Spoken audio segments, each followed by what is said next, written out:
Bonjour à toutes et à tous et bienvenue sur le podcast Fly with Mel. J'utilise ce podcast pour parler de mes voyages, de développement personnel et de toutes les jolies histoires que je peux écouter à travers mes rencontres. Et parce que je suis persuadée que chaque personne que l'on rencontre a quelque chose à nous apprendre, je vous invite à garder votre cœur, vos yeux et votre esprit ouverts sur le monde. Je vous souhaite un très bel épisode et bon vol!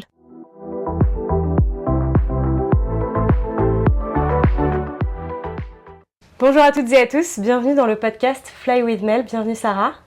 Merci Mélanie de me recevoir.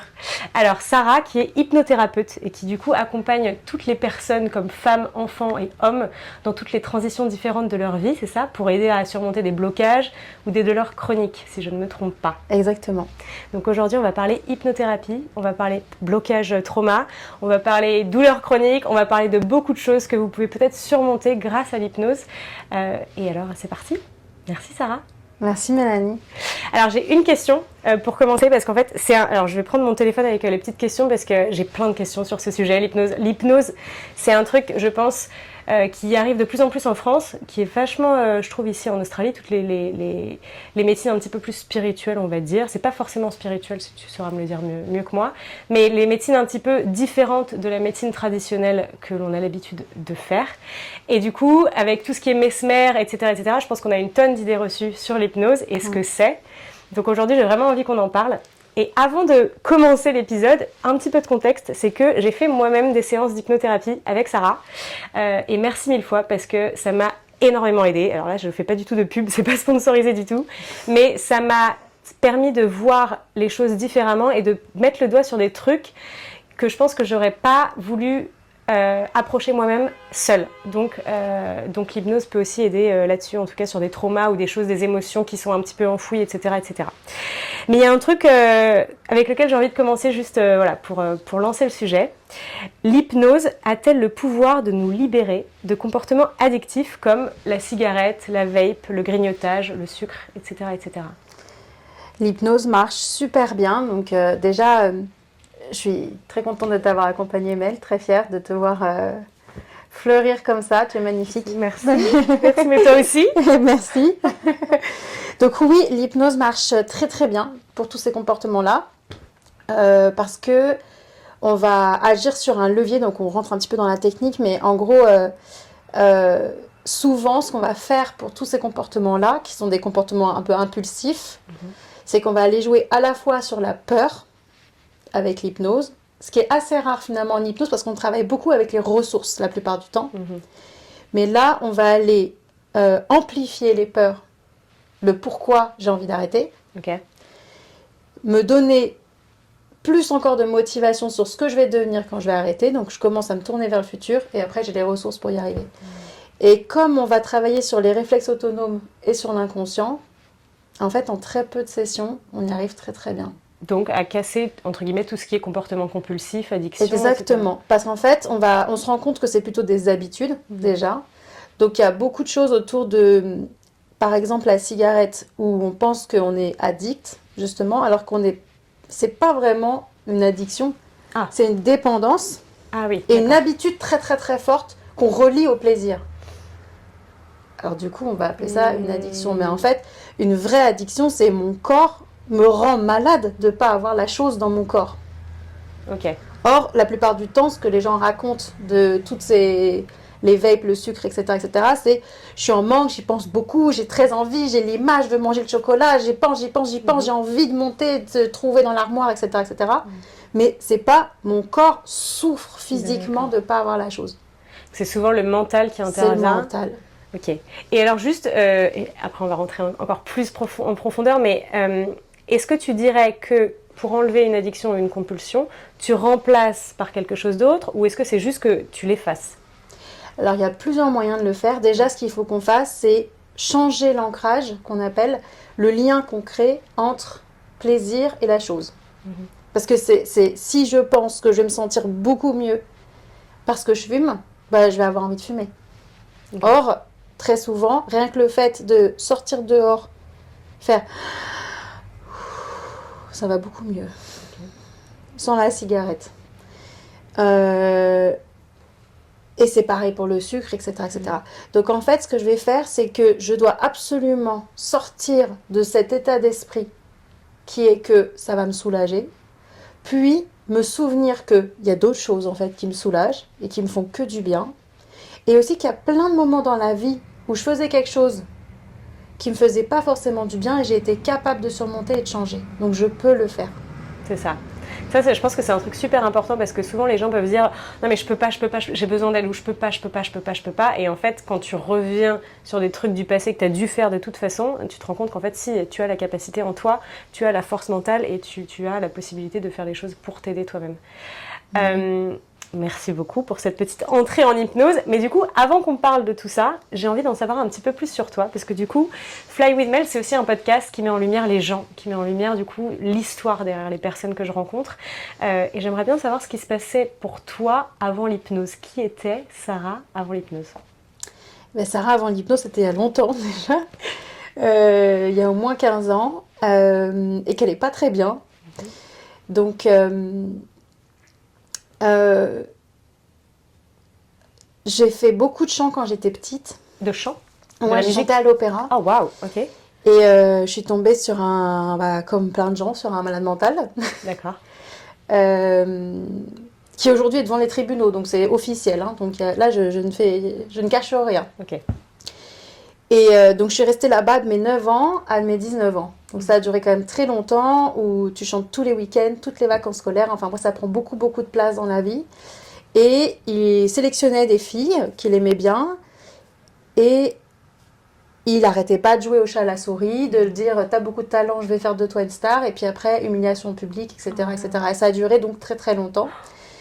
Et donc pendant l'adolescence, qui est quand même un moment où tu te sens vraiment fragile, vulnérable, etc., il y en a joué encore plus, à nous mettre en compétition les unes contre les autres, etc., etc. Jusqu'au jour où je me suis dit, ok, il faut que j'ai le courage, il faut que je parte. Et en fait, conjonction de facteurs, j'ai perdu ma voix. Waouh! Donc j'avais prévu de m'inscrire pour les conservatoires et tout ça, et de faire ma vie dans l'opéra. Et je pouvais plus parler. Je pouvais même plus parler. Tellement j'avais dû me taire pendant 10 ans et de mettre ma voix au service de quelqu'un au lieu de le mettre au service de moi. Donc j'allais voir des phoniatres, etc. Et ils m'ont dit, je suis désolée, c'est dans ta tête. Alors, phoniatre, il faut qu'on m'explique. Ce sont des médecins qui s'occupent de ça. Donc de la gorge, des cordes vocales. Les cordes vocales. Okay. Et donc ils vont faire plein de radios pour vérifier. Est-ce que tu as ce qu'on appelle des nodules? Donc est-ce que tu as une maladie? Est-ce que tu as quelque chose? Parce que j'avais jamais fumé de ma vie, j'avais rien de spécial. Juste un jour, je suis venue le voir en un dernier concert d'adieu. Parce que je m'étais dit, c'est quand même ma famille, j'ai envie de clore le truc propre, etc.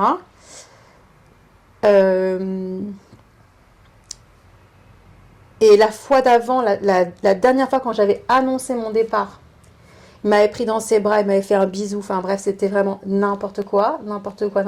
Et j'avais rien dit parce que toute ma famille m'avait dit, on ne doit pas partir fâché, ne dis rien, on ne doit pas partir fâché. D'accord. Et donc dans ma tête, malgré la dernière humiliation, dans ma tête, je me disais, on ne part pas fâché.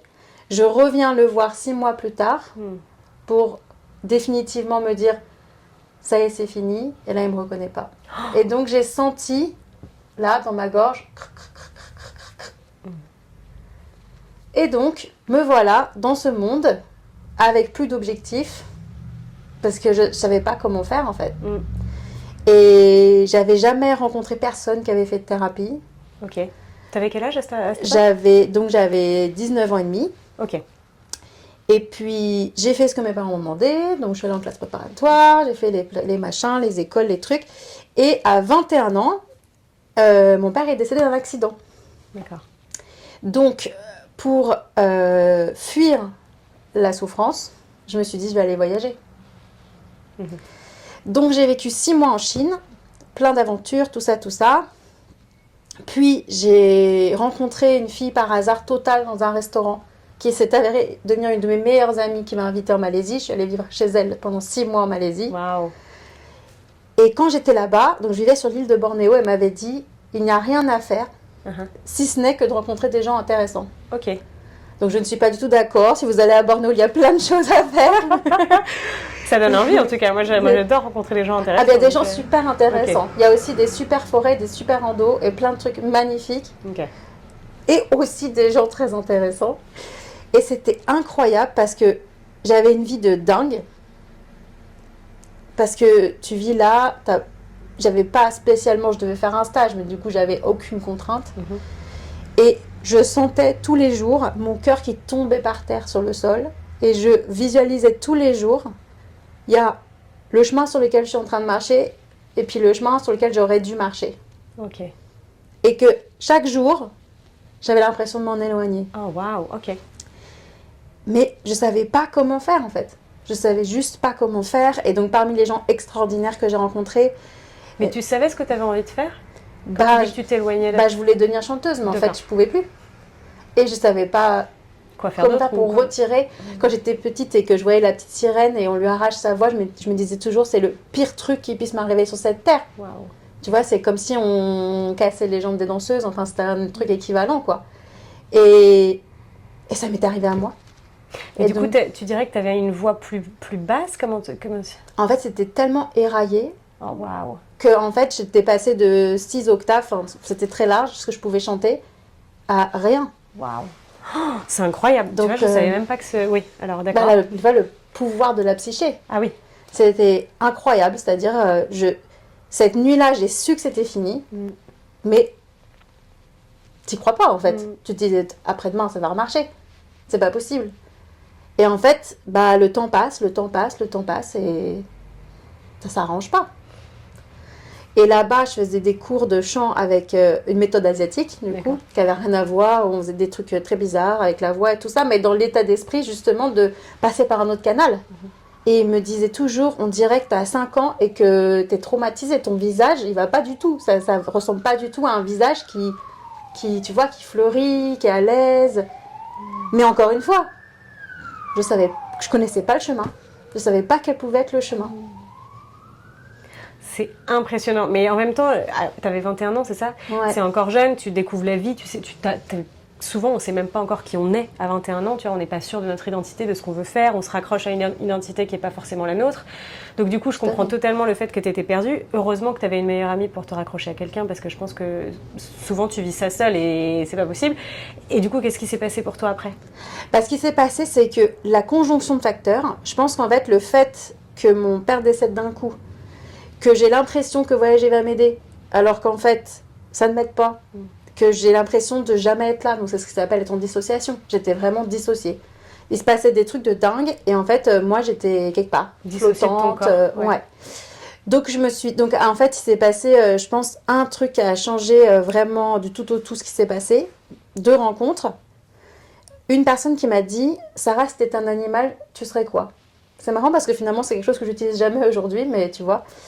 Et je lui dis, devant tout le monde, je suis un taureau de corrida. Mais à l'intérieur de moi, je suis une marmotte terrorisée. Oh, wow. Et là, elle me répond, t'es bonne pour la psychothérapie. Et là, c'était la première fois que quelqu'un prononçait ce mot devant moi. Et je lui dis, c'est quoi la psychothérapie? Et elle m'a dit, il va falloir voir ce qui se passe dedans, hein, mon petit, parce que là... Tu vois? Et donc, du coup, il s'est passé ça. Et une autre personne que j'ai rencontrée, tout ça s'est passé dans les mêmes mois et toujours au même endroit. Une nana, pareil, que je croise dans la rue, un truc vraiment hasard total, qui me dit j'ai envie de boire un café avec quelqu'un, qui s'assoit à table avec moi, et qui était rayonnante. Ça faisait longtemps que j'avais pas vu quelqu'un qui était aussi rayonnante. Elle me dit qu'est-ce que tu fais là? Et je lui dis mon père est mort il y a 1 an, et puis voilà, je suis là quoi. Et elle me dit cette phrase, aujourd'hui tu te définis comme quelqu'un qui est endeuillé, qui a perdu quelqu'un, mais un jour, ce sera ta force. Et tu seras plus Sarah qu'à qui il arrive ici et ça et l'autre. Un jour, tu seras juste Sarah avec toutes tes ressources. Et là, elle me raconte sa vie qui était vraiment, pour moi, 1000 fois pire que la mienne. Et je me disais, mais cette fille est extraordinaire. Cette fille, elle émane du bonheur, de la joie, c'est incroyable. Donc, la conjonction des deux a fait que quand je suis rentrée, je me suis dit, c'est parti, il faut absolument aller faire quelque chose. Alors, j'ai testé plein de thérapies différentes. Et un jour, on m'a parlé de l'hypnose. D'accord. Et ça a été vraiment une révélation. Une révélation parce que la première fois que j'ai fait de l'hypnose, j'étais pas seule dans un cabinet en fait. On était dans un groupe, c'était une retraite. Ok. Et devant moi, je voyais des gens qui avaient des blocages, qui avaient 20 ans de blocage. Je voyais des gens qui n'entendaient pas, qui se mettaient à entendre, des trucs que tu as l'impression de voir dans des films. Et moi-même, à chaque fois, je sentais qu'il y avait une pièce de puzzle, tu vois, qu'on remettait, on remettait, on remettait, on remettait. Et je me disais, c'est complètement fou qu'en si peu de temps, parce que finalement, toutes les thérapies accumulées, ça a dû durer 5 ans, que je puisse réparer des trucs que des gens étaient avec moi dans cette salle, ça faisait 20 ans de psychanalyse. Waouh. Et de sentir que toutes les parties de soi, elles revenaient et elles se reparlaient. Et il y avait l'espace pour quelque chose d'autre. Donc vraiment, ça, c'était... C'est incroyable. Mais incroyable. Est-ce que tu penses que du coup, tu as catégorisé l'hypnose comme quelque chose qui va beaucoup plus vite en termes de psychanalyse? Ouais. Bah, en fait, ce que j'ai fait, au début, je faisais de la gestalt thérapie, qui est donc qui travaille beaucoup sur les émotions et sur le corps. Et où le thérapeute est très impliqué personnellement avec ses propres émotions. Donc, tu as le bon et le moins bon côté, comme pour tout. Hein. Mais je sentais que j'étais quelqu'un de très mental et j'avais besoin de relier les deux, en fait. Il fallait que je travaille sur mon émotion, mais passer par d'autres biais aussi. Et le fait... Alors ça doit être un trait de personnalité qui date d'il y a longtemps, mais je suis très orientée solution. D'accord. Et résultat. C'est vrai que j'ai du mal à me dire, viens en thérapie, on va voir ce qui se passe, tu m'amènes ce que tu veux, etc. etc. Ça, c'est pas mon truc. Le fait que je découvre qu'il existe des thérapies où en fait le thérapeute, à partir de tous les blocages des gens, trace un chemin. Tu vois, ce que j'appelle moi le treatment plan, tu vois, le plan de traitement. Et en fait, c'est de mon ressort que de venir amener les sujets sur la table et on va les traiter un par un pour arriver à bon port, comme un guide, bah, ça me parle beaucoup plus en fait. Et je sens que c'est beaucoup plus rapide parce que, bah, bien sûr, je prends le problème chez les gens. Mais mon travail, c'est qu'à chaque étape, chaque fois que tu m'as vu, chaque fois tu te sens mieux. Chaque fois tu sens qu'il y a un truc qui a été débloqué. Exactement. Ouais. Et parce que tu sens qu'à chaque fois qu'il y a un truc qui a été débloqué, tu débloques et tu te laisses l'opportunité de débloquer d'autres choses. Donc c'est vraiment important pour moi. Et aussi, donc déjà que tu puisses voir ces progrès chaque jour, que tu te rendes compte que tu as les ressources et que le plus vite possible tu sois autonome. Parce que quand je voyais... Parce qu'après, évidemment, quand tu commences à rentrer là-dedans, tu rencontres plein de gens qui font des psychothérapies, etc. Et tu as des gens qui te disent « je vais voir mon psy, ça fait 7 ans que je vois mon psy, etc. » Mais qu'est-ce que tu as à lui raconter pendant 7 ans à ton psy? Moi, je comprends que tu as un moment, tu vois, et t'arrive un truc, tu y retournes, ok. Mais pendant 7 ans, toutes les semaines, mais qu'est-ce que vous vous racontez? Mais je pense qu'il y a des gens pour qui c'est confortable d'avoir une oreille attentive. Exactement. C'est la béquille dans la vie. Exactement. Et ok, je comprends très bien qu'il y a des gens qui aient besoin de la béquille dans la vie. C'est juste que cette béquille, c'est pas moi. Moi, je suis là pour que, à un moment donné, tu aies toute ta toolbox et t'en fais ce que tu veux, tu as tes outils et tu peux le faire. Et en fait, moi, ça m'a rendu du pouvoir de me rendre compte que, avec l'hypnose, mais après plein d'autres trucs, parce que tu imagines bien que ce que je voulais après, c'était vraiment arriver à ratisser le plus large possible. Tu parles beaucoup de PNL, donc tu vois, voilà, j'aime beaucoup la PNL. J'aime beaucoup toutes les... En fait, j'ai eu de plus en plus soif, en fait, d'aller chercher les outils à chaque fois, tu vois, relationnels, quels sont les outils qui marchent le mieux, les outils par rapport au passé, les outils par rapport à ci, et en fait, de me dire, j'ai assez, moi, d'outils pour te transmettre tout pour que tu sois libre, en fait. Bah oui. Ça me parle beaucoup ce que tu dis parce que moi je suis en coaching et PNL aussi. C'est pas du tout pareil que l'hypnose, mais j'ai cette idée aussi que moi, je mets en place des actions chaque semaine avec les personnes que je suis et que j'accompagne. Parce qu'en fait, comme toi, j'ai pas envie que les gens ils viennent juste pour exposer leurs trucs et que je sois une oreille attentive. Parce que c'est pas moi non plus. J'ai besoin que, oui, c'est comme tu dis, c'est que la personne reparte avec quelque chose, soit travailler sur un truc, soit qu'elle se sente mieux parce qu'il y a un truc qui a été débloqué, un breakthrough, comme on dit. Mais c'est ce côté action et ce côté dire aux gens qu'en fait, ils peuvent s'en sortir. Ils n'ont pas besoin d'avoir leur trauma accroché à leur mollet pour toujours. En fait, on peut régler les choses et les choses peuvent partir et tu peux devenir une personne meilleure et fleurir. Exactement. Et quand tu lis les livres, tu vois, je lisais un livre qui s'appelle Thérapeute hors norme de Jay Haley, qui est un disciple de Milton Erickson. Okay. Tout sort de Milton Erickson de toute façon. Donc lui, il a inventé l'hypnothérapie moderne telle qu'on la pratique aujourd'hui. Et puis après, il y a la PNL et tous les autres. Et en fait, quand tu lis, ce ne sont que des exemples de thérapie de ce qu'il a vécu. Et ce ne sont que des gens qui viennent chez lui désespérés, ils ont vu 50 000 personnes avant, etc. Et systématiquement, en gros, ce qu'il fait, outre de la provocation pour les réveiller un peu, c'est à chaque fois leur montrer qu'en fait, la ressource, elle se met en eux, qu'il ne va rien faire du tout, justement. Et ils se rendent compte que, ah ben en fait, si j'ai pu débloquer X, je suis capable, donc tu redonnes le pouvoir à l'autre, exactement comme ce que tu as dit, de débloquer Y, Z, etc. etc. Et donc, du coup, tu leur redonnes du pouvoir. Et aussi, je trouve que ça permet, en tant qu'accompagnant, de ne jamais prendre une position haute, je sais mieux que toi, mais de prendre une position basse. Moi, j'ai l'impression simplement, et c'est marrant que je vais dire ça, mais d'être une accoucheuse d'âme, quoi. Tu vois ce que je veux dire ? Une accoucheuse d'âme, et ça tombe bien puisque Sarah est enceinte. Voilà. Voilà. Mais c'est vrai que c'est vraiment, tu vois, un jour, tu sais, quand tu réfléchis à quel type de thérapeute tu as envie d'être, Et vraiment, c'était vraiment ça que j'avais envie d'être, en fait. Une accoucheuse d'âme. Parce qu'en fait, je suis persuadée que t'as tout, on a chacun d'entre nous tout en nous. Et il y a une lumière qui émane. Et parfois, il y a plein de poussière dessus. Et qu'en fait, le travail de l'accompagnant, c'est aider à dépoussiérer pour juste que ça sorte, quoi. Exactement. C'est tout. Mais je pense qu'il y a aussi dans le travail de l'accompagnant, c'est de valider le fait que tu es capable. Et je pense que ça, c'est un truc que les gens ont besoin d'entendre parfois. Parce qu'en fait, peut-être que dans leur enfance, on leur a tellement dit « tu n'es pas capable et tu ne vaux rien », que du coup, ils ont complètement enlevé et éteint cette lumière que tu dis qui est sous la poussière. Et je pense que parfois, c'est aussi juste faire ce chemin vers la thérapie, c'est aussi juste pour valider le fait qu'en fait, oui, tu peux. Tout à fait. Et tu vas y arriver. Et ça va bien se passer. Juste pour revenir à ton histoire par rapport à l'hypnose, du coup, tout ça t'a donné envie de te mettre toi-même à l'hypnothérapie. Tu as retrouvé ta voix comment ? Alors, donc ma voix, eh bien déjà, maintenant je chante des trucs différents. D'accord. Je l'ai retrouvée, eh bien, justement par des tas. Donc j'ai fait de l'hypnose, plein de trucs différents, et c'est marrant que tu me demandes ça parce que tout à l'heure on parlait du transgénérationnel. On a parlé de ça avant le podcast, mais on pourra faire une petite aparté là-dessus. En fait, pourquoi c'est intéressant ? C'est parce que ce truc avec la voix, je me suis rendu compte, donc c'était lié à des traumas beaucoup plus petites déjà que ce gars.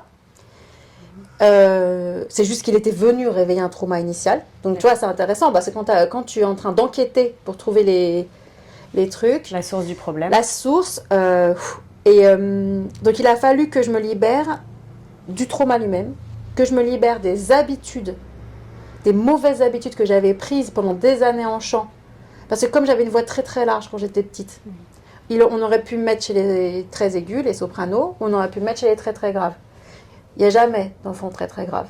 Donc on m'a mis chez les très très graves. Donc en plus j'ai abîmé ma voix de façon physiologique. Donc il a fallu que je rééduque l'habitude tu vois, de choses. En fait, quand tu fais de la trompette ou quand tu fais un instrument, tu vois tes doigts. Enfin, c'est plus facile que de faire quelque chose avec l'intérieur de ton corps. Donc il a fallu que je change ça. Et puis après que je m'autorise à chanter des trucs qui soient différents. Et petit à petit, en fait, bah, c'est revenu. Et donc, curieusement, j'ai pas eu le miracle comme j'ai pu voir, par exemple, hop, je me réveille et je chante le lendemain. J'aurais aimé que ça se passe comme ça, mais c'était un petit peu plus lent.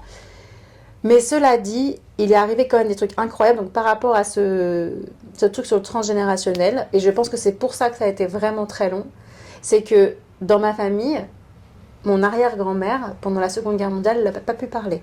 Pendant 5 ans, elle avait un accent très fort. Et pour se protéger, pour protéger sa propre vie, il a fallu qu'elle se taise. Et donc, tu vois, le lien de cause à effet, c'est si je parle, je meurs. Si on m'entend, je meurs. Si je ne m'exprime pas, je survis. Et ça a été extrêmement, tu vois, j'en ai des frissons libérateurs de voir que cette personne que je ne connais pas, avec qui je ne suis pas en interaction, je n'ai jamais été en interaction avec elle, mais on ne me l'avait jamais dit, c'est moi qui l'ai senti, qu'il y avait quelque chose qui ne m'appartenait pas, qui était au-delà de moi. Et donc il a fallu retravailler en hypnose, on parlait des constellations familiales, il a fallu travailler sur ces mémoires d'inconscient à inconscient, où moi j'avais récupéré ça.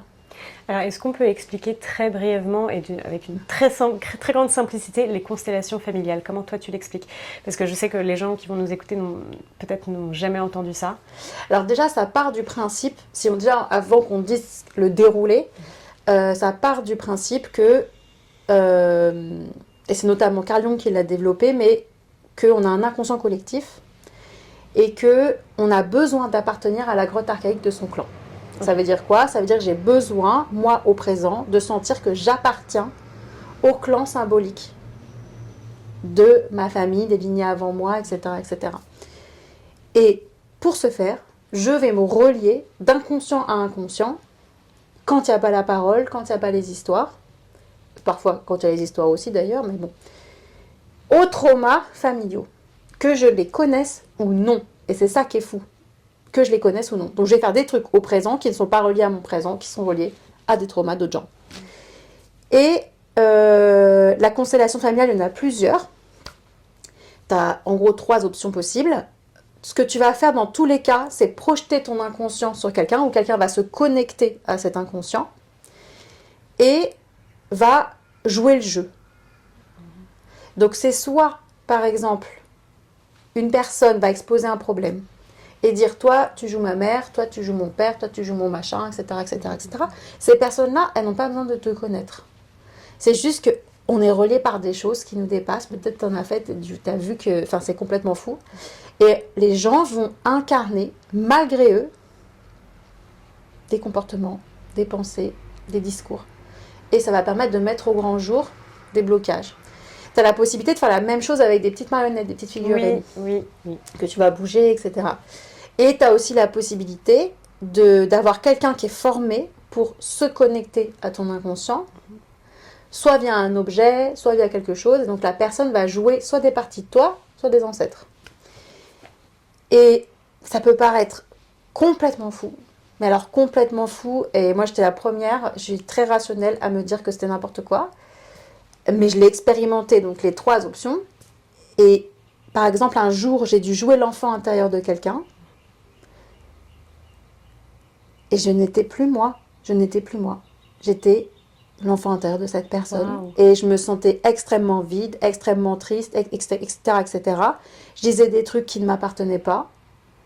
Et c'était même difficile pour moi de revenir. En fait, j'étais tellement dedans. T'étais guidée par quelqu'un pour le... Non, en fait, la personne te positionne d'une certaine manière et te donne un rôle. Et en fait, c'est comme si comme toi, t'acceptes de jouer le jeu, bah t'acceptes de recevoir. C'est impressionnant. En fait, et je pense que c'est compliqué de l'expliquer à l'oral comme ça. Moi, j'ai dû regarder des vidéos et en plusieurs pour vraiment comprendre, parce que c'était presque comme un jeu d'échecs à taille humaine avec des humains qui justement jouaient, comme tu dis, ou alors se positionnaient d'une certaine manière. Et je comprenais pas et j'essayais toujours de...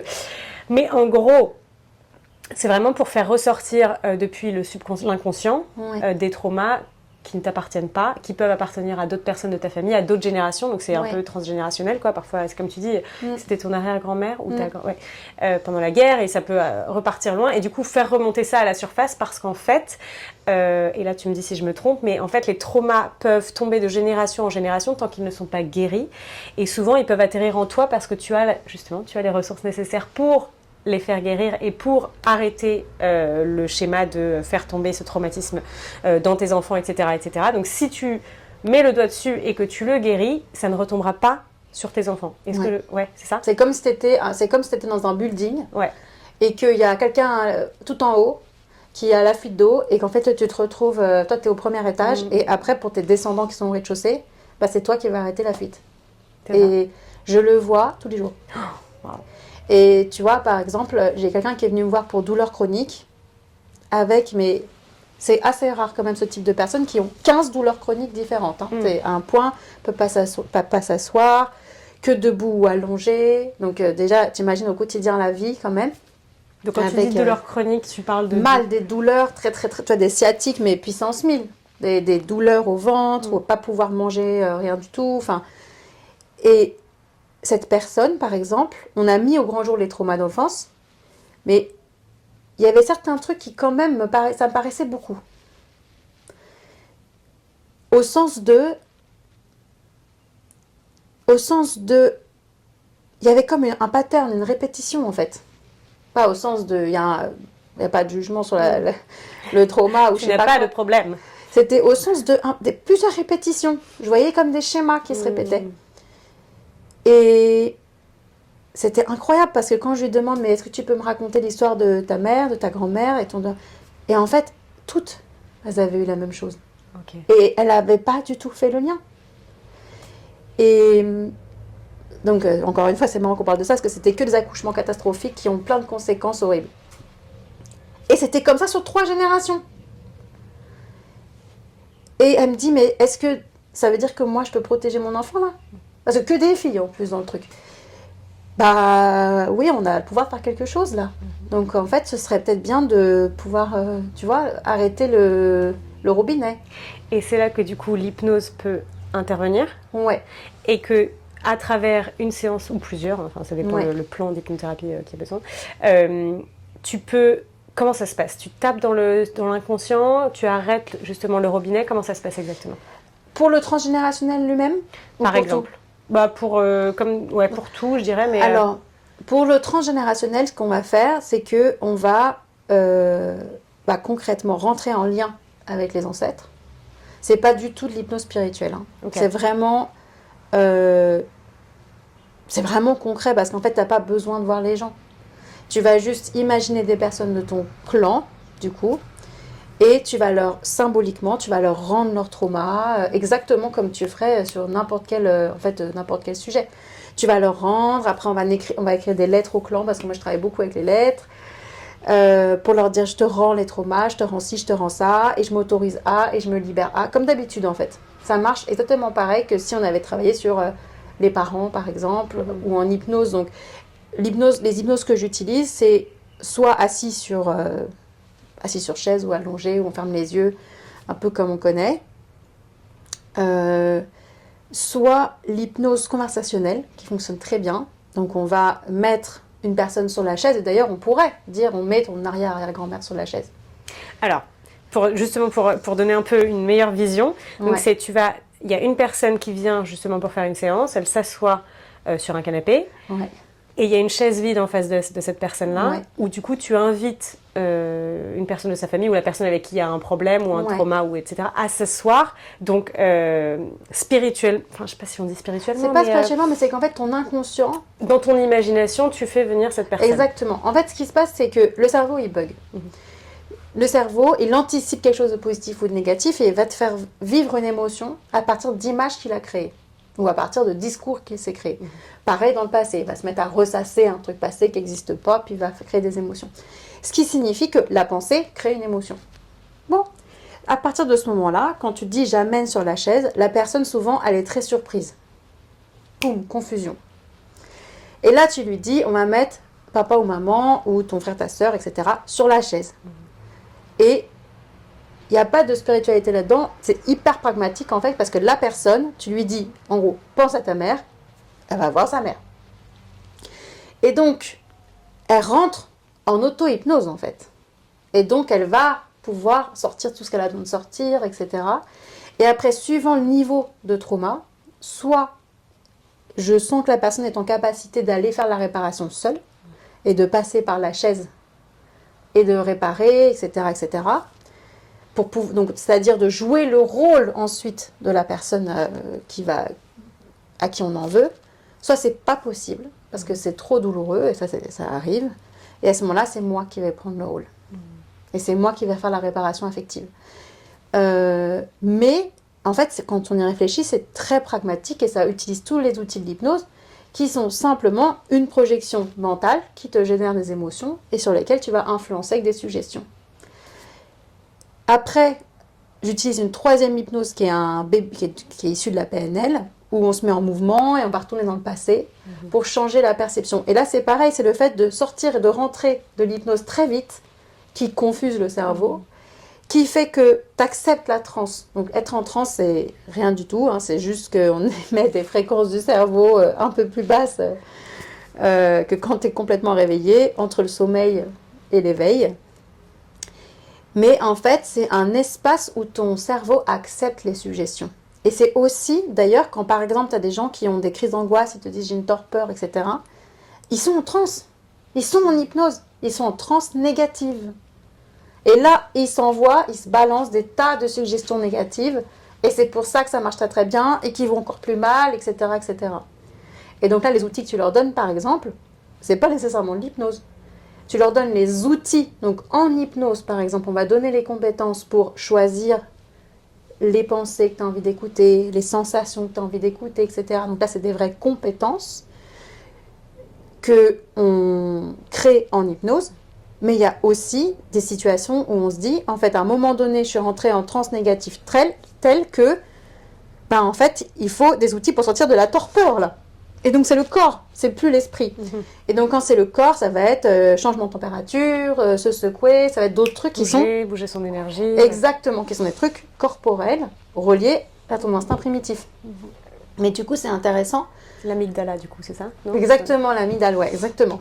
Et en fait, de se dire, en fait, à tous les niveaux, j'ai des ressources, que ce soit des ressources mentales, pures si ça existait, où je peux influencer mon émotion, à un niveau émotionnel qui va me servir de véhicule de voyage dans le temps, vers le passé pour réparer, vers le futur pour justement essayer de trouver les ancrages positifs. Et après, j'ai même le corps tout court quand les deux autres ne fonctionnent plus. Ouais. C'est impressionnant. Et de tout ce que tu étais en train de dire, je me revoyais dans nos séances. Ah oui, ça j'ai fait, ça on a fait. Le truc retourner dans le passé, oui, on a fait. Et c'est vrai que ce que tu disais par rapport à la transe, je pense que l'hypnose, pour l'instant, on a beaucoup de visions ou de clichés face à l'hypnose parce qu'on a Mesmer. Je ne sais pas si tu connais Mesmer. Voilà. Donc par exemple, tu vois, il te dit hop là je t'endors, tac je t'endors 1, 2, 3 et là tu t'endors, tu vois. Ou c'est des trucs où il te fait faire, t'as l'impression qu'il peut te faire faire ce que tu veux. Donc je sais que quand j'ai parlé de l'hypnose et du fait que je venais faire de l'hypnose avec toi à certaines personnes, on m'a dit mais qu'est-ce que ça fait peur. En fait, il y a cette association à la peur bizarrement et je pense que c'est aussi parce que la peur que l'hypnothérapeute peut-être soit pointe du doigt, se découvre des choses qui sont tellement enfouies dans notre inconscient qu'on n'a peut-être pas envie, tu vois, d'y faire face. Comment tu décrirais, on aurait peut-être dû commencer par ça, mais j'aime bien parce qu'on était à fond dans le sujet, l'hypnothérapie pour toi, comment tu le décris en une phrase, très simple? L'hypnothérapie, c'est très simple.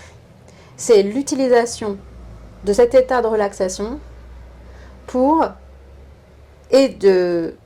relaxation qui autorise les émotions à venir d'ailleurs, pour mettre des suggestions positives dans le corps. En gros. C'est que ça, donc c'est très simple.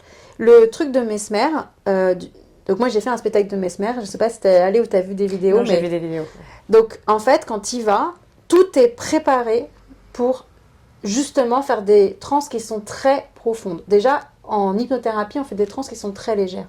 Il n'y a pas du tout besoin de rentrer dans des transes profondes pour réparer. Dans le cas de Mesmer, quand tu arrives dans le théâtre de Mesmer, il y a la musique qui est extrêmement forte. Normalement, quand tu rentres dans un théâtre, c'est très calme. Je ne sais pas si tu as remarqué, mais au contraire, les gens chuchotent. Alors là, c'est exactement l'inverse. Tu as la musique super forte, tu as des lumières bleues qui tournent partout comme en boîte de nuit. Donc déjà, tu es confus, c'est pas comme d'habitude. Il y a beaucoup de stimulation extérieure. Et puis, tu viens voir un spectacle d'hypnose. Donc en fait, tu sais très bien que à un moment donné, il va y avoir de l'hypnose. Donc, tu t'es conditionné psychologiquement pour soit monter sur scène, soit au moins rentrer en hypnose. Enfin bon, il y a eu plein de suggestions en amont que tu t'es faites. Puis, il fait des tests de ce qu'on appelle suggestibilité. Est-ce que tu vas rentrer en hypnose ou pas? Donc, tout le monde rentre en hypnose, c'est un état naturel. Tu es devant ton laptop, tu es super concentré, tu as les gens qui bougent autour. Tu sais que toi, tu es en train de faire ça. C'est un état naturel. Tout le monde peut rentrer en hypnose. Mais tout le monde n'est pas prêt à lâcher prise autant, dans certains contextes. Donc, lui, il te fait faire, tu sais, l'exercice avec les doigts, où il te dit tes doigts, ils sont bloqués, etc. Et là, tu as beaucoup de gens dans ce moment-là qui vont vraiment se conditionner très fort et se dire, il faut que ça marche, parce que j'ai vraiment envie de le vivre, ce truc. Et là, en fonction, donc, il va faire un premier tri. Il va récupérer, il va dire tous ceux pour qui ça n'a pas fonctionné, vous asseyez, etc. Donc toi, ça va te booster ta motivation pour être encore plus, jusqu'à ce que tu montes sur scène. Donc là, tu as un pool de gens qui montent sur scène, qui donc sont les gens qui sont les plus motivés, okay, qui ont le plus envie aussi de rentrer en hypnose et que ça fonctionne, etc. Et tu vois, c'est vraiment une sorte de mindset là. Hein. Dans certains cas, il y a même des cas où il a des assistants dans les coulisses qui vont pré-hypnotiser les gens en coulisses. Oh, waouh! Donc, qui vont leur faire des trucs pour les rassurer aussi. Parce que, mine de rien, c'est rigolo, mais tu vas monter sur scène. Donc, bon. Tu montes sur scène, et donc là, il a sélectionné, encore à ce stade, il écrème encore. Donc, t'imagines, c'est vraiment ceux qui sont vraiment les plus de plus. Et donc là, il va commencer à raconter ses histoires. Et là, effectivement, les gens rentrent dans une transe plus profonde. Okay. Et il leur fait faire des trucs. Mais tu vois, par exemple, moi, j'ai une patiente qui est venue me voir, qui est végane depuis très longtemps. Et qui vraiment, il n'y a rien sur Terre qui la dégoûte plus que tout que la viande. Et à un moment donné, c'est elle qui m'a raconté. Donc, elle est montée sur scène, elle a fait le truc jusqu'au bout. Et il lui a dit, vous êtes des hommes de Cro-Magnon et vous mangez du mammouth. Et là, t'as tout le monde qui fait carrache comme ça, là. Et là, elle m'a dit, en fait, là, c'était mais complètement contre mes valeurs. Oh. Impossible. Et en fait, qu'est-ce qui se passe? Comme dans elle sort de... Eh ben, elle sort de la transe. Elle s'est réveillée et elle a descendu de la scène, c'était fini. Ce qui prouve bien qu'en fait, tu vois, il y a quand même une limite à chaque fois. Et il y a un endroit à l'intérieur de toi qui te protège. Donc, quand les gens sortent de scène, et je les ai entendus, j'ai fait ça alors que j'avais pas envie, blablabla. Pour moi, ça ressemblait beaucoup plus à j'ai trop bu, et j'ai l'argument de j'ai trop bu, que vraiment j'avais pas envie. Mais avec un petit bémol quand même. Par exemple, dans les spectacles de Mesmer, il fait revivre des accouchements. Typiquement, on se reparle des accouchements. Je travaille beaucoup avec les femmes et je me suis quand même dit que c'était quand même assez dingue qu'ils s'autorisent à faire vivre ça aux gens sans connaître leur histoire. Et que tu peux avoir des accouchements qui sont très traumatiques, par exemple. Et te retrouver avec une nana pour qui ça se passe très très très très mal cette scène. Et là tu fais comment en fait? Est-ce qu'il va pouvoir réparer devant tout le monde? Peut-être que oui. Et peut-être qu'il le ferait. Mais en l'occurrence, il y a des scènes pour faire du bise. Donc il fait revivre des accouchements, c'est ça? Oui, donc en fait il dit tout le monde accouche par terre, etc. Tout le monde crie, etc. Ouais. Mais c'est juste qu'en fait, moi, ça m'a posé surtout des questions éthiques, en fait. Bien sûr. Parce que je me suis dit, en fait, moi, les gens qui viennent me voir, donc c'est pas spectaculaire, ils font pas les chickens, etc., et il se passe rien du tout. Mais moi, mon objectif, c'est pas d'animer la galerie. Moi, mon objectif, c'est que la personne elle soit réparée. Donc, est-ce que toi, tu vas leur recréer un trauma? Qu'est-ce que tu vas faire, en fait? Je n'en sais rien, j'ai pas la réponse. Mais... j'aurais espéré qu'ils fassent passer des questionnaires aux gens, par exemple, pour leur demander est-ce que tu as un trauma quelconque. J'en sais rien. Moi, j'ai pas reçu de questionnaire. Mais ce que je veux te dire, c'est que l'hypnose de spectacle n'a rien à voir avec l'hypnose en cabinet. Ouais. Et que il y a la possibilité aussi, d'ailleurs, de faire de l'hypnose de spectacle éthique. Tu vois, de juste faire tomber la personne, elle devient toute dure, on la soulève. C'est juste qu'en fait, l'hypnose permet un lâcher-prise que ne permet pas peut-être d'autres pratiques. D'autres pratiques, tu vois. Mais finalement, quand tu penses à toutes les formes d'art-thérapie, ce sont des formes d'hypnose. Quand tu penses au tambour, par exemple, tu sais, le chamanisme et tout ça, et même ceux où tu manges des trucs bizarres, mais en gros, le but de l'histoire, c'est juste de lâcher prise, en fait. Bien sûr. Et parce que tu lâches prise, tu as des trucs qui peuvent émerger. Après, par exemple, on m'a souvent dit, mais est-ce que tu peux me recréer un souvenir de toute pièce? Non, je ne... Ou bien n'importe quel thérapeute. Et c'est surtout ça qui est important de comprendre, c'est à partir du moment où tu vas voir un thérapeute, tu es face à un humain, avec ses forces et ses faiblesses. Et donc, ça signifie quoi? Ça signifie que comme tu es le thérapeute, t'en as qui prennent des positions hautes dont on parlait tout à l'heure, et qui peuvent dire « Ah, mais ce que vous dites là, ça me fait penser à l'inceste. Hein. Il ne serait pas arrivé nanana quand vous aviez 5 ans ?» Ça doit être de l'amnésie, ouais, etc., etc. Et ça, c'est pas du tout relié à l'hypnose. C'est relié à un thérapeute de mauvaise foi. 100%. Alors là, je souligne 1500 fois le truc. Et je suis tellement d'accord avec ça. Et oui. Et donc, du coup, quand on me dit « Est-ce que tu peux me créer un souvenir ?» Non. Mais alors, qu'est-ce que tu veux dire par créer un souvenir? C'est-à-dire changer un souvenir qui était négatif pour le transformer en positif, ou créer un truc dont on ne se rappelle pas? Créer un truc dont on ne se rappelle pas. On ne peut pas utiliser un truc dont on ne se rappelle pas. Non. Par exemple, ça m'arrive régulièrement donc, dans la vie, il nous arrive des millions d'événements. Ouais. Toi, tu vas mettre tes lunettes, tu vas repérer, tu vas te souvenir que de cela. Moi, mon travail, c'est que tu te rappelles des bons souvenirs. Pas que tu te rappelles des mauvais. Oui. Si les mauvais, tu les as virés, eh ben, c'est tant mieux. Mais très souvent, quand les gens ont vécu un trauma, à minima, le corps le sait. Oui. Donc, moi, je leur dis, on va se connecter au désagréable du corps pour retrouver. Mais donc, le souvenir revient tout seul. C'est la personne qui fait émerger le truc qui est connecté à la chose désagréable. Voilà, mais c'est ça, du coup, c'est que on ne crée pas un souvenir de toute pièce, mais on peut faire remonter au conscient ce qui était enfoui dans l'inconscient. C'est ça? Oui, tout à fait. Mais en fait, ne va remonter au conscient que ce qui doit remonter. Oui, voilà. On ne peut rien faire qui soit contre la volonté du patient. Et ça, c'est vraiment important de se rendre compte que, en tout cas, cette pratique-là, c'est quand elle est pratiquée de manière déontologique, mais bon, ça paraît peut-être évident, mais en fait, on utilise ce qui est là. Juste ce qui est là. Et donc, même si moi, j'ai la volonté de guérir des choses, j'ai la volonté de guérir avec ce que tu m'amènes. Jamais de la vie, déjà, je vais te dire que quelque chose que tu dis correspond à je ne sais quoi. Et ensuite, si les choses ne doivent pas remonter, c'est soit parce qu'il y a un autre chemin pour y aller, et donc ça sert à rien, soit parce que c'est pas le moment. Et donc, du coup, juste, tu vois? C'est ça aussi. Et peut-être que tu as besoin de progresser sur ce chemin-là pour pouvoir accéder à ce chemin-là. Et donc de faire confiance toujours, et c'est mon motto, aux ressources de la personne. La personne sait, même quand elle pense qu'elle ne sait rien. C'est ça.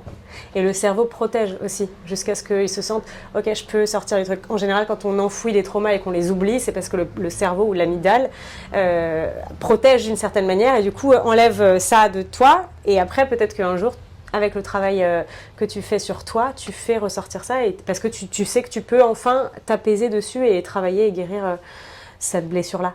Exactement, parce que tu te sens en sécurité, tu te sens accueilli. C'est ça. Est-ce que je suis curieuse de savoir si tu as une petite anecdote de quelque chose que tu aurais permis de guérir ou, je sais pas, une anecdote avec un patient, une patiente, quelque chose que tu peux partager? J'en ai plein. J'essaie de penser, tu veux par rapport au trauma ou par rapport aux douleurs ou... Trauma peut-être, ouais.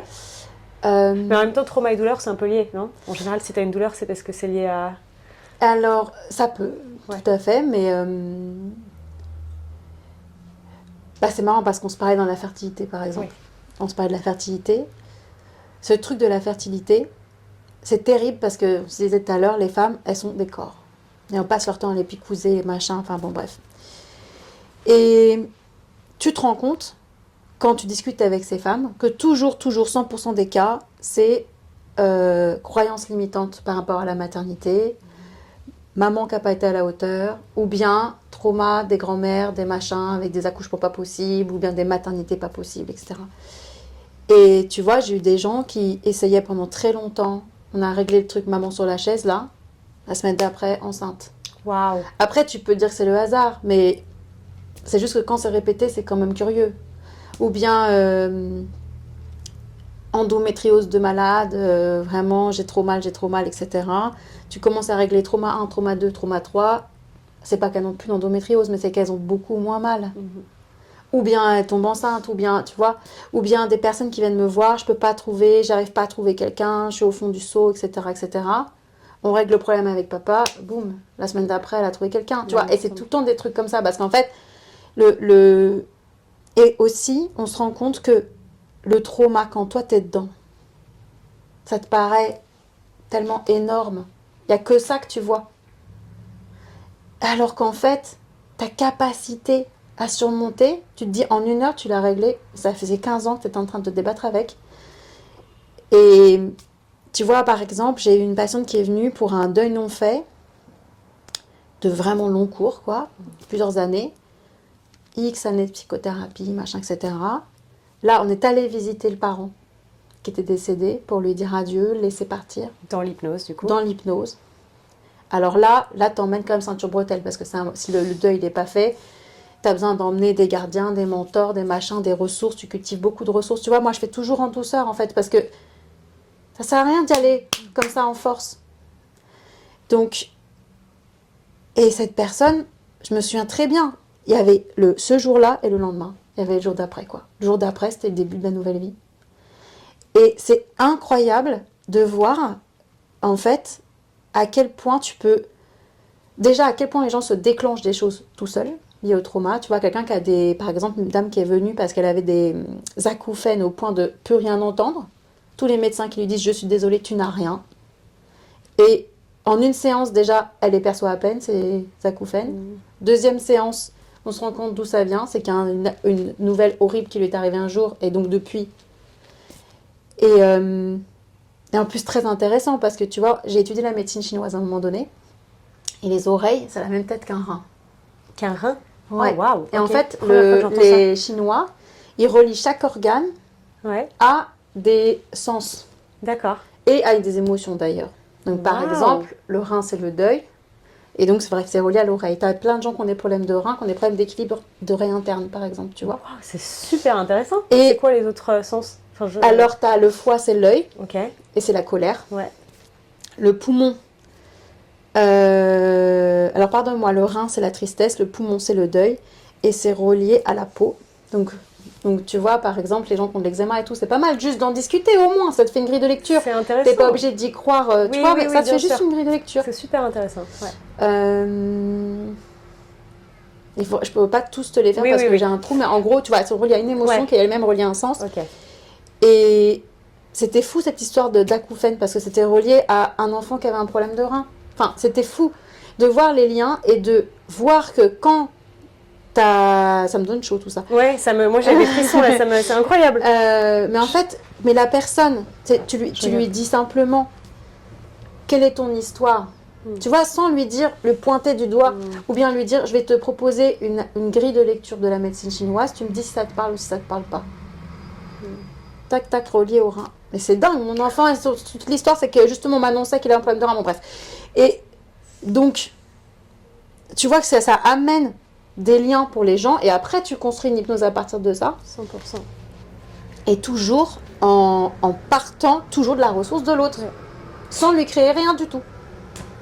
Et alors, pour la petite anecdote, par rapport aux séances qu'on a faites ensemble, tu m'as aussi permis de mettre le doigt sur un truc dont je ne me serais pas forcément rendu compte, donc transgénérationnel. Je sais qu'on avait parlé du coup de moi, le côté que parfois je m'auto-sabote aussi, et ça je sais que ça arrive à beaucoup de monde, et je me rendais pas toujours compte pourquoi, et notamment dans ma relation amoureuse, donc aussi parce qu'il y a eu des traumas derrière, relation avec mon père, etc., etc.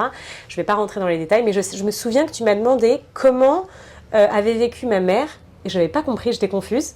Et ensuite, comment avait vécu ma grand-mère, dans quel contexte et romantiquement parlant aussi. Je sais plus comment. Et en fait, on s'était rendu compte que le schéma était similaire pour ma grand-mère et pour ma mère en termes d'amour, mais aussi financier, le côté un peu mode de survie, le côté un peu me faire attention, etc., etc.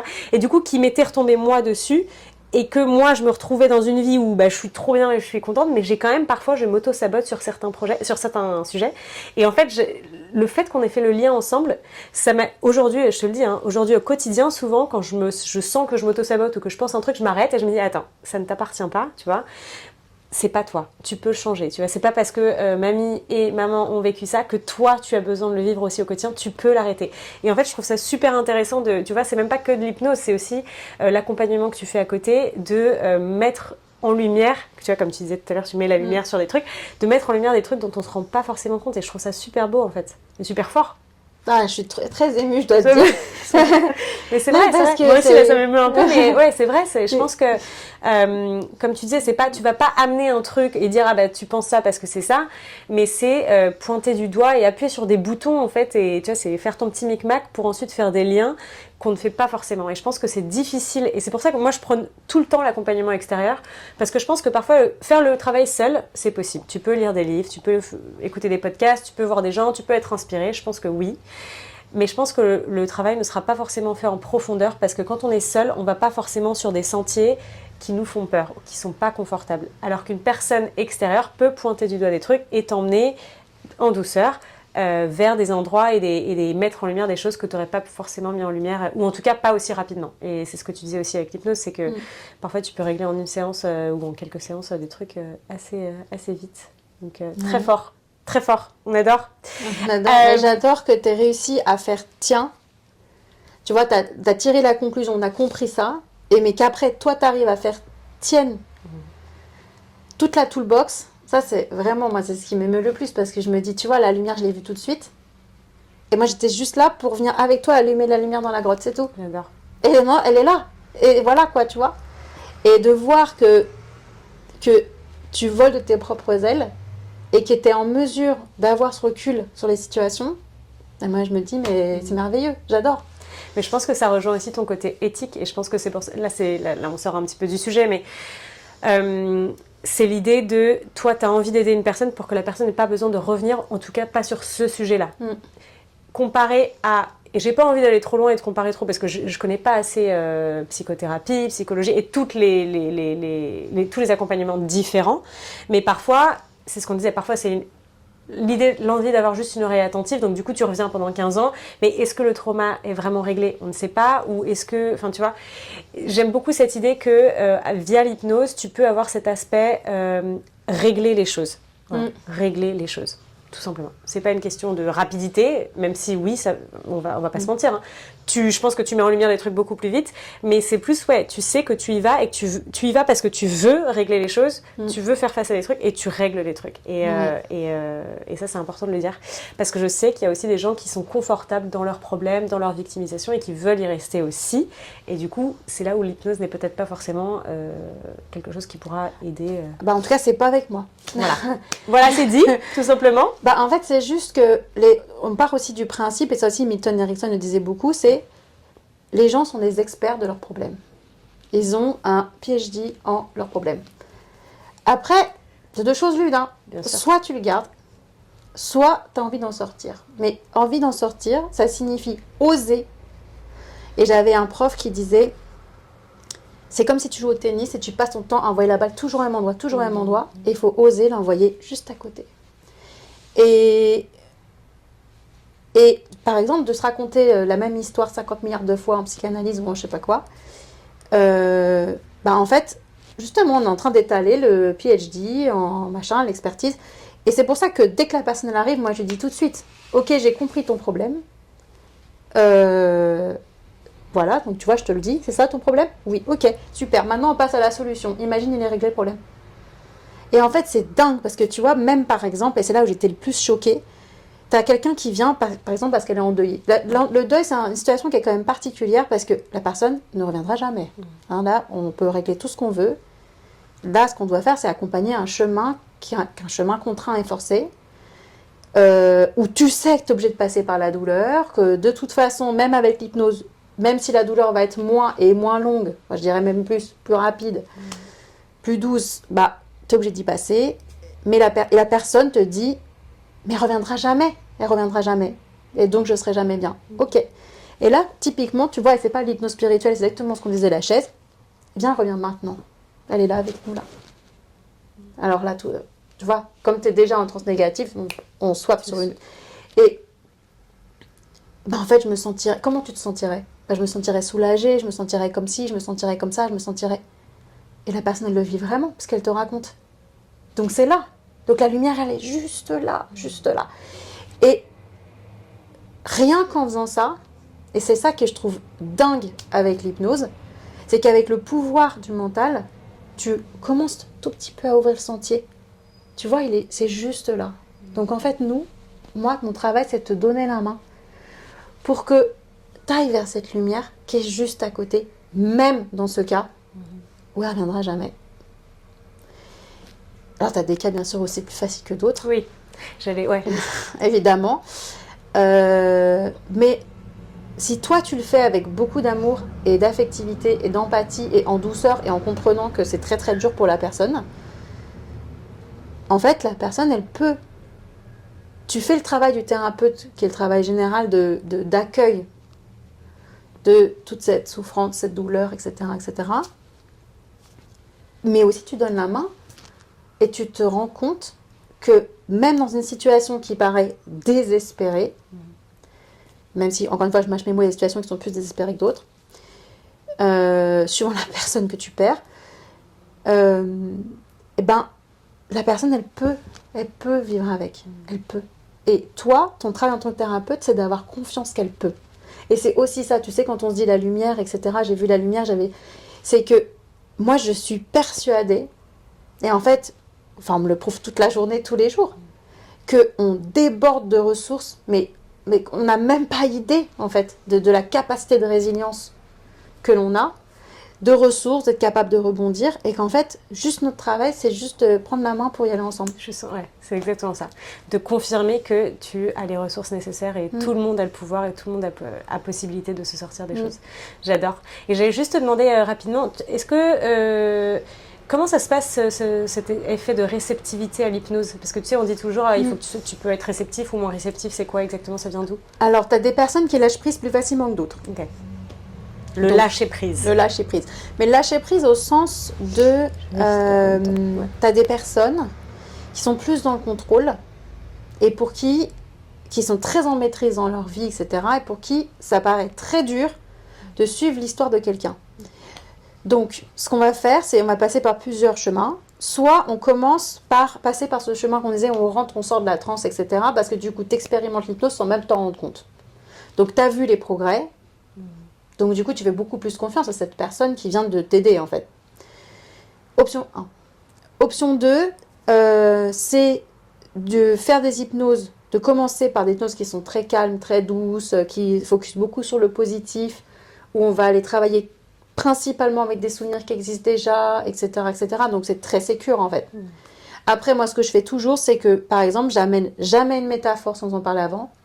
Okay. Typiquement, je vais jamais t'emmener dans l'océan sans être sûr que tu n'as pas peur de l'eau. Enfin, pour moi, ça n'a pas trop de sens. Je vais jamais préempter sur toi que la métaphore X, tu vois, par exemple, les trains, et je l'ai expérimenté moi-même. Moi, les trains, pour moi, c'est pas la vie. C'est pas la vie, désolée. Tu veux me parler d'un chemin de la vie, tu veux me parler d'un petit chemin en forêt si tu as envie, mais encore que c'est parce que c'est mon histoire, hein, ça se trouve, je détesterais les forêts. Hein. Oui. Et tu vois, un jour, un prof, il a fait une démo sur moi, justement, il me dit le train de la vie qui t'emmène, je sais pas quoi. Et en fait, moi, mais impossible de lâcher prise. Moi, j'ai mon alerte rouge, c'est impossible. Et ça m'a vraiment, je suis hyper contente d'avoir expérimenté ça parce que ça m'a vraiment permis, justement, de me dire jamais de la vie, je vais préempter une métaphore sur quelqu'un. Je vais lui demander, pour toi, le chemin de la vie, c'est quoi? Donc, c'est un autre moyen. Et le troisième moyen de trick, les gens qui sont vraiment comme ça dans le contrôle, c'est de leur raconter plein de trucs. Ouais. Et en fait, ils n'en peuvent plus. Et j'ai fait des tests sur des gens qui vraiment m'ont dit, j'ai essayé plein de fois, ça n'a jamais marché. Et juste, en fait, ils n'en peuvent plus, quoi. Et du coup, ils lâchent prise. Et lâchent. Et j'ai eu un cas, une fois, de quelqu'un qui a eu ce qu'on appelle une abréaction. Donc, ça veut dire que son corps a réagi. Wow. Et ça arrive très, très, très rarement, parce que souvent, je mets ceinture bretelle. Mais bon, là, cette fois-ci, c'était une des premières fois où on faisait de l'hypnose comme ça, assise, après avoir fait de nombreuses sessions comme ça, en mouvement et tout ça. Mais vraiment, elle était terrorisée, elle me répétait, je suis terrorisée. Et je disais, oui, mais en fait, on est passé par plein de chemins. Et pour ce truc-là spécifique, vraiment, je pense qu'il faut quand même qu'on essaye. Et si vraiment ça va pas, on fera un autre moyen. Et la réaction qu'elle a eue, c'est qu'elle s'est réveillée. Elle m'a dit, je vais vomir. Oh. Et ok. Si tu veux vomir, viens, on se lève, on y va ensemble. Elle ne s'est pas du tout levée. Je lui ai dit, prends une grande inspiration, etc. Les vagues s'apaisent. On finit le truc. Rentre chez elle, problème est résolu. Waouh! Donc, tu vois, Et cette nana, je me souviens très bien, elle était venue parce que justement, elle avait des tas de sujets. On avait plein de sujets. Tous les sujets à ce jour sont réglés. Mais réglés, ça fait 10 ans déjà.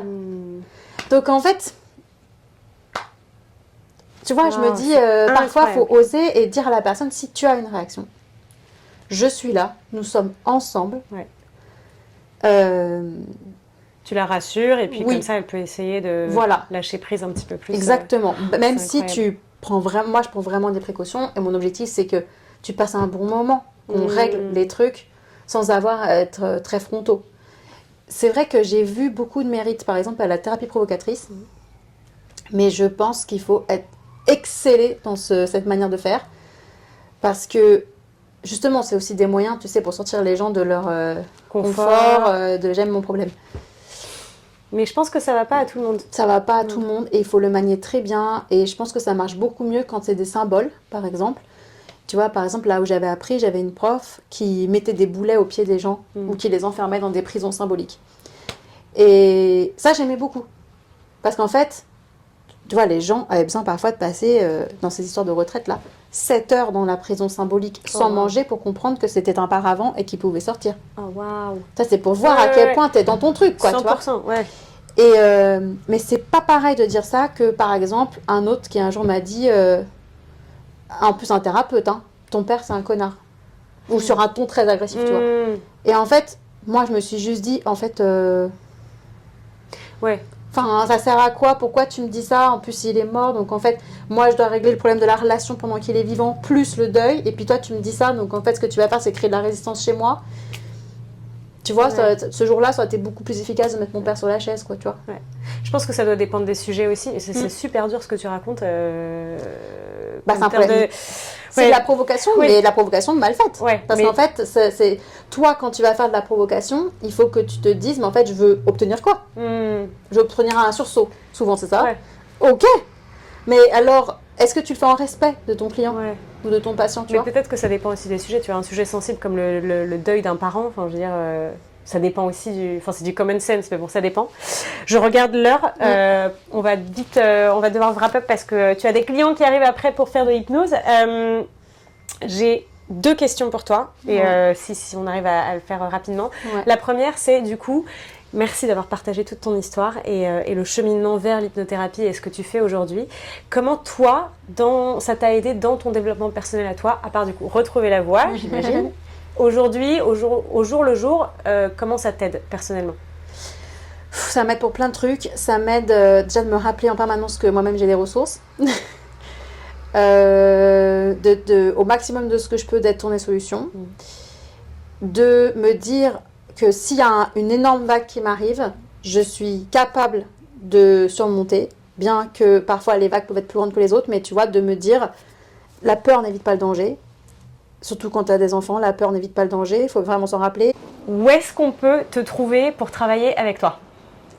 Alors, on peut me trouver donc, à partir de mon site internet, par exemple. Soit on peut venir me voir ici, en cabinet, à Randwick, Sydney. Soit je fais en ligne. Donc, si on est en France, ça va être tôt le matin ou tard le soir. Sinon, j'ai créé des programmes en ligne, donc sur la digestion. Puisque paraît-il que c'est le plus efficace d'après l'American Medical Association. Ok, de faire de l'hypnose pour avoir une meilleure digestion. Ouais, pour côlon irritable et tout ça, tout ça. Aussi fou que ça puisse paraître. Là, je suis en train de créer un programme pour l'endométriose. Ok. Qui va apparaître dans quelques jours, là, quelques semaines. Et tout ça, ce sera en ligne sur ton site internet? Ce sera sur mon site internet. Okay. Mais j'imagine que tu vas mettre les liens en dessous. Tout à fait, je vais mettre tous les liens dans la description, comme ça vous pouvez retrouver Sarah, du coup en français ou en anglais à Sydney ou en ligne pour la France. Ouais. Est-ce que tu as une dernière citation à partager, une dernière chose? Il y a une citation de Marianne Williamson que j'aime beaucoup, qui fait de la psychothérapie spirituelle, mais je trouve que c'est pas spirituel du tout ce qu'elle dit là spécifiquement. Mais qui a changé ma vie, c'est s'autoriser à éclairer le monde, autorise les autres. S'autoriser à éclairer le monde, autorise les autres. Donc autorise les autres à être soi, à partager leur lumière. Et ça veut dire qu'il y a de l'espace pour tout le monde, que les ressources intérieures, elles sont infinies pour tout le monde et que une autre, tu vois, ça me permet de rajouter un truc nouveau. C'est un autre truc qui me porte beaucoup, c'est que dans la grotte, quand il fait tout noir, il suffit d'allumer une bougie pour avoir la lumière. J'aime beaucoup. Et ça, j'y crois vraiment beaucoup. Merci beaucoup Sarah, oui, parce tout le monde est unique à sa façon. Merci mille fois d'avoir partagé tout ça, c'était un super échange. Merci à toi. À très bientôt dans le podcast Fly with Mel et je vous invite à vraiment retrouver Sarah si vous avez envie de tenter l'expérience et de guérir pas mal de choses ou en tout cas de vous développer personnellement. Merci encore Sarah. Merci à toi Mel. Si vous avez aimé cet épisode, n'hésitez pas à le partager avec quelqu'un qui aurait besoin d'entendre ces mots. Vous pouvez également me donner un énorme coup de pouce en vous abonnant à ma chaîne ou en laissant un commentaire sous ce podcast. Je suis super ouverte au retour et ça m'aide vraiment beaucoup d'avoir vos feedbacks. Ça me permettra d'améliorer cette chaîne et de faire grandir encore plus ce podcast au maximum. Et puis si vous avez envie d'en découvrir un petit peu plus sur mon travail, n'hésitez pas à suivre mon compte Instagram Fly with Mel. Et moi je vous dis à bientôt pour un nouvel épisode.